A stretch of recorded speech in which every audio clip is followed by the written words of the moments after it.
Sur une échelle de 1 à 10, à combien mesures-tu ton degré de compassion? Si une personne chère te raconte son malheur, tu réagis comment? Bien évidemment, tu l'écoutes. Mais ensuite, là, il y a plusieurs possibilités qui existent. Soit que tu exprimes ton désarroi et que tu cherches des solutions pour l'aider, soit que vous broyez votre vie ensemble et tu t'en vas quand il ne reste plus de Kleenex. Troisième affaire, non seulement tu broyes ta vie avec, mais tu prends en charge le problème pour le régler à sa place. Dans une situation où ton aide est requise, tu as le choix d'être sympathique, empathique ou avoir de la compassion. Tout dépendra dans quelle bottine tu veux être, les tiennes ou les siennes. Autrement dit, jusqu'à quel point tu veux t'approprier des problèmes qui ne t'appartiennent pas à la base. Dans cet épisode, je te raconte mes débuts comme notaire et mes insomnies. Je te jase de lâcher prise, d'ego et d'orgueil mal placé, d'estime de soi, d'empathie, de compassion, et je te donne des trucs pour arriver à aider les gens sans tomber dans le piège de la sympathie. Merci de passer quelques minutes de ton temps avec moi aujourd'hui. Je suis Marie-Josée Saint-Laurent, créatrice de bonheur et de positif. Ma passion, c'est la création. Que ce soit en écriture, en édition, en conférence, en showférence, en show d'humour, dans l'organisation d'événements ou ici dans mon podcast, mon objectif, t'aider à mettre du positif dans ta vie et ou à prendre les décisions pour l'améliorer. Ajouter du positif dans ton existence, c'est le moyen par excellence pour transformer ta vie totalement et c'est disponible ici uniquement. Bienvenue dans Illumine ta vie, le podcast qui changera ta vie assurément. Je suis nouvellement notaire, encore toute naïve, pas beaucoup de vécu, donc tout m'impressionne. Puis moi, ben que veux-tu, j'ai une clientèle à développer, fait que je suis bonne, je suis fine, je suis belle, je suis capable. Et ce qui fait que ben quand les gens arrivent à mon bureau, ben je les écoute évidemment et je prends vraiment à cœur leurs histoires. Puis tu sais ils me racontent toutes leurs patentes. Puis tu sais il y a des affaires qui sont pas faciles. Tu sais des décès bien évidemment il y a rien de facile là-dedans. Surtout quand c'est par suicide ou ils viennent faire leur testament puis là la chicane pogne parce que bon il y a des c'est une famille reconstituée, les enfants de un, les enfants de l'autre. En tout cas bref, écoute j'ai écrit c'est pas compliqué, j'ai écrit une trilogie d'anecdotes notariales. C'est pas pour rien. J'en raconte des histoires parce que, oui, il y a autant d'histoires que de personnes sur Terre. Et donc, durant les 5 premières années de ma pratique, ben quand je rencontrais du monde dans mon bureau, puis tu sais, il y avait, tu t'en rencontres de toutes sortes. Là. Il y en a qui sont fâchés noirs pour une raison X, Y, Z, tu sais, une histoire de cabanon ou n'importe quoi. T'en as d'autres ben, qui pleurent leur vie parce qu'ils ont perdu quelqu'un ou qui se sont séparés. Tu sais, c'est ça. Fait que bref, toutes leurs histoires, ben je les prenais assez personnelles, trop. Parce que, ben, écoute, j'amenais ces problèmes-là à la maison, là. Nécessairement, ça me trottait dans la tête. Tu sais, je compatissais beaucoup trop, là. Tu sais, j'étais vraiment sympathique. Et, ben, ça m'empêchait de dormir. Puis, je prenais ça dur. Tu sais, je me disais, Caroline, elle fait donc bien pitié, puis il fait donc bien pitié, puis j'espère que ça va bien aller. Puis, tu sais, je prenais ça vraiment à cœur, puis trop à cœur. Tu sais, dans le fond, moi, ce que je voulais, c'était d'aider les gens. Fait que oui, je les écoutais, mais moi, ma job, c'était de les aider avec leurs problèmes juridiques. Là, tu sais, oui, il faut dire que j'étais un peu psychologue, c'est mort, parce que si j'avais pas été notaire, j'aurais choisi la psychologie, mais j'étais pas bonne en mathématiques, puis ça a l'air que ça prend ça pour être psychologue. Puis, tu sais, la psychologie à Saint-Saëns que j'appelle, puis l'écoute des autres, t'apprends pas ça à l'école, t'apprends pas ça à l'université, là, tu sais, tu l'as ou tu l'as pas. Moi, j'avoue que je l'ai pas pire. Donc, oui, j'écoute beaucoup parce que j'aime le monde. C'est pour ça que j'ai toffé aussi longtemps, 31 ans comme notaire. J'aime le monde. Et la preuve, c'est que mon slogan de notaire, c'était « Parce qu'au-delà du papier, il y a l'humain ». On comprend que moi, l'humain m'intéressait plus que le notariat parce que dans mes autres épisodes, je vous le raconte que je détestais le droit. Donc, c'est sûr que moi, le monde m'importait beaucoup plus. Mais il a fallu à un moment donné que je mette une barrière parce que ça perturbait ma vie là, et mon sommeil surtout. Donc, il fallait que je mette une barrière et ce fut très salutaire pour moi. Donc, il a fallu que je mette une distance puis que je me parle puis que je dise non, OK, je suis empathique et je ne suis pas sympathique. Je compatissais avec les gens, mais il fallait que je mette vraiment une barrière entre leurs problèmes et l'aide que je pouvais leur apporter. Bref, ce que j'essaie de vous dire, c'est que oui, dans toute situation problématique là, qui t'appartiennent, tu sais, qui t'appartient pas, là, moi, les problèmes de mes clients, ça m'appartenait pas, ben c'est ça. Il faut mieux être empathique pour sauver ta peau. Oui, ton ego, là, hein, moi, je l'ai appelé Jean-Guy, mon ego, là, tu sais, lui, il lève la main, même les deux mains, il dit, moi, je vais y aller, tu sais. Oui. Écoute, pour se bomber le torse, il est prêt à n'importe quoi, mais à quel prix?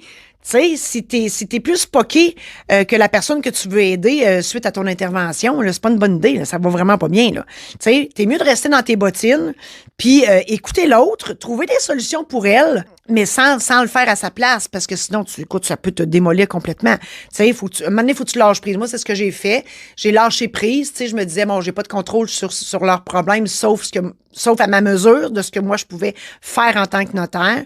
Le reste, ben, ça t'appartient pas, fait qu'il faut que tu lâches la patente, là. Comme à l'habitude, je vous partage des citations pour étayer mon propos. Une belle citation qui dit « L'empathie, c'est de tendre la main à celui qui est dans le trou. Ce n'est pas de sauter dedans pour l'aider à remonter. » On s'entend que si tu sautes dans le trou, toi ici, vous allez te pogner tous les deux dans le trou. Ça aide personne. Donc, faut vraiment être conscient de ses limites, puis de jusqu'où tu peux aller pour aider l'autre, pour pas te nuire à toi. Parce que faut que tu te sauves la vie là-dedans, là. Parce que si toi aussi t'es amoché dans la patente, ça va pas bien, là, tu pourras plus aider personne. Autre citation. L'empathie nous demande d'être en lien avec l'autre et non pas de ressentir la même chose. Ben, c'est ça. Tu sais, dans le fond, faut que tu sois assez concerné par le problème de la personne qui t'est exposée, mais c'est pas ton problème. Fait qu'il faut que tu restes quand même froide. Faut que tu restes la tête froide pour trouver des solutions. Dans le fond, faut que tu vois ça comme une pièce de théâtre un peu. T'es spectateur, spectatrice de la chose, puis t'essaies de trouver des solutions pour l'autre que l'autre fera. Hein? Tu le fais pas à sa place. Autre citation. Sois le maître de ton cœur, pas l'esclavage de ton ego. Bon. Je l'ai dit, mon ego, je l'ai appelé Jean-Guy. L'ego, là, lui, là, écoute, il veut se bomber le torse, puis tu sais, il veut. C'est l'ego, là, il est prêt à n'importe quoi, là, pour être bon, puis smart, puis, tu sais, là, the king, là. Mais, faut pas que tu fasses ça à ton détriment, là. Tu sais, ton ego, lui, il est prêt à faire n'importe quoi, sauf qu'il faut que tu réfléchisses, tu dis, wow, moi, je suis prêt à faire ça, là. Jusqu'à à quel prix tu veux embarquer dans la patente, là, quand ça t'appartient pas, là. Faut faire attention. Autre citation. Si la compassion n'inclut pas ta propre personne, il lui manque quelque chose. Ben, justement, faut pas que tu, j'allais dire, faut pas, bon, je vais le dire, faut pas que tu mettes tes œufs dans le même panier. Autrement dit, faut pas que tu oublies ta vie pour aider l'autre. Tu sais, faut que tu t'aimes toi en premier, tu t'aimes assez pour dire à mon ami, je vais t'aider jusqu'à la mesure où je peux t'aider sans m'oublier. Parce que je t'aime assez, que je veux te garder pour mon bénéfice, tu sais, comme ami, mais faut pas que je m'oublie, fait que je mets des limites. Autre citation, vis pour toi avant de vivre pour les autres, ben ça revient au même. Donc effectivement, faut pas s'oublier dans nos actions parce que c'est facile de s'oublier là, c'est facile. Moi je l'ai fait tellement souvent dans mes relations amoureuses. Hey, moi je tombais en amour avec l'amour, toi écoute. Moi je faisais n'importe quoi pour l'autre là. Moi j'existais plus là. Moi je devenais comme l'autre puis je faisais toutes les mêmes affaires que l'autre, tu sais, pour être sûr qu'il m'aime là, tu sais. Pas bon ça. C'est pas bon. Faut rester soi. Puis à ce moment-là, on est plus concentré, puis on est plus à l'affût des solutions pour aider la personne qui te demande de l'aide. Autre citation, rien n'est permanent dans ce monde, pas même nos problèmes. C'est Charlie Chaplin qui a dit ça. Puis effectivement, moi je dis souvent dans mes épisodes de podcast, les problèmes, ça n'en est pas. Ce sont des défis. Faut que tu vois ça comme un défi. Donc, quand quelqu'un vient te demander de l'aide, tu sais, tu pourrais avoir l'attitude là, ah non, pas encore lui, pas encore elle, qu'est-ce qu'elle va me sortir encore, maudite fatigante, elle est au poignet dans des patentes. Tu peux avoir cette attitude-là. Ou tu dis, bon, viens, raconte-moi ton affaire, je vais voir si je peux t'aider, puis prends-le comme un défi, puis faites ça ensemble, mais fais-le pas pour l'autre. Trouve la solution avec cette personne-là, mais fais-le de grâce pas pour elle. Autre citation. On ne rencontre jamais les gens par hasard. Ils sont destinés à traverser notre chemin pour une raison. Ben souvent, c'est arrivé dans ma vie aussi, pour une raison inexpliquée.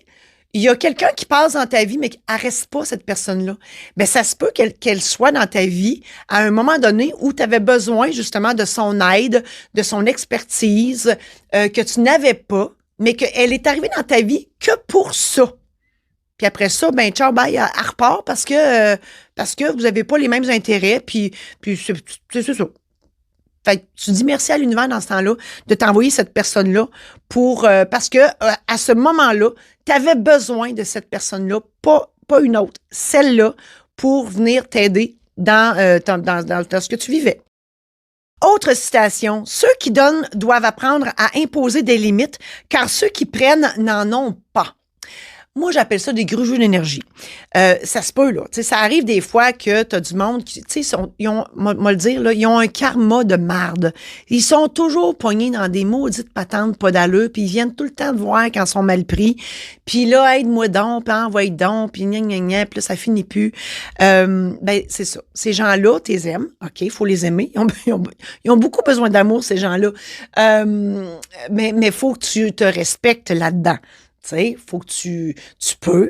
Mais si, mettons, tu peux pas, tu sais, il y en a qui disent jamais non, hein. C'est tout le temps, ouais, je vais y aller. Puis finalement, non, sa femme, elle l'attendait, puis elle était en beau tabarnane après parce que, hey, tu m'avais dit que tu viendrais faire l'épicerie avec moi, finalement, tu pensais que ton chum a arrangé son char. Ça marche pas de même. Ben, c'est ça, tu sais. Il faut que tu mesures jusqu'à quel point tu veux l'aider. Puis c'est toi qui mets tes limites. Tu sais, tu peux dire, oui, Jean-Marc, je vais y aller faire ton char, mais il faut que j'aille avec ma femme avant. Hein? Comme ça, tu ne dormiras pas sur le divan. Autre citation. Je dois m'occuper d'être heureux. Ah! Effectivement. Donc, ça, c'est Albert Camus qui a dit ça. Je l'ai mis, cette citation-là, pour vous dire que, au-delà du fait que tu es là pour les autres, tu sais, que des gens qui te demandent de l'aide. Puis, tu sais, ça se peut que tu aies plein de monde que t'aides, soit par ta profession, ton métier, ou par ta personnalité, ton entourage, peu importe. Tu sais, il y en a, là, des fois, dans une famille, c'est toujours lui là, qui est en demande parce qu'il y a toujours des solutions à toutes. Là. Ça, c'est mon chum chez nous. Ben oui, mais faut pas que tu t'oublies. Donc, tu sais, tu peux dire oui, mais tu peux dire non aussi parce que ton bonheur est important autant que celui des autres, sinon plus.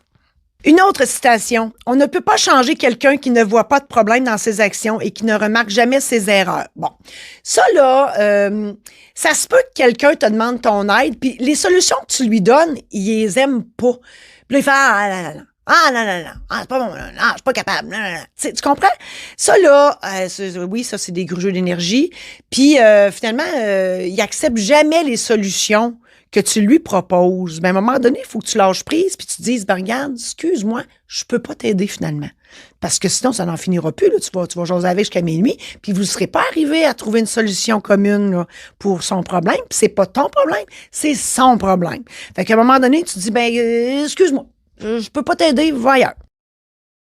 Autre citation. Je force personne à m'aimer, mais je vais forcer tout le monde à me respecter. Et te respecter toi-même aussi.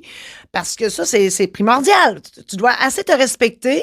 Puis oui, les autres, tu demandes le respect par rapport aux autres. Tu sais, c'est pas parce que tu as une expertise dans quelque chose que tu es obligé d'aider le monde gratis, exemple. Tu sais, des fois, moi, ça me faisait rire. Je vais raconter une anecdote. Dans le temps que j'étais notaire, tu sais, il y en a un qui me dit, tu peux-tu me faire un petit papier? Je viens d'acheter un terrain.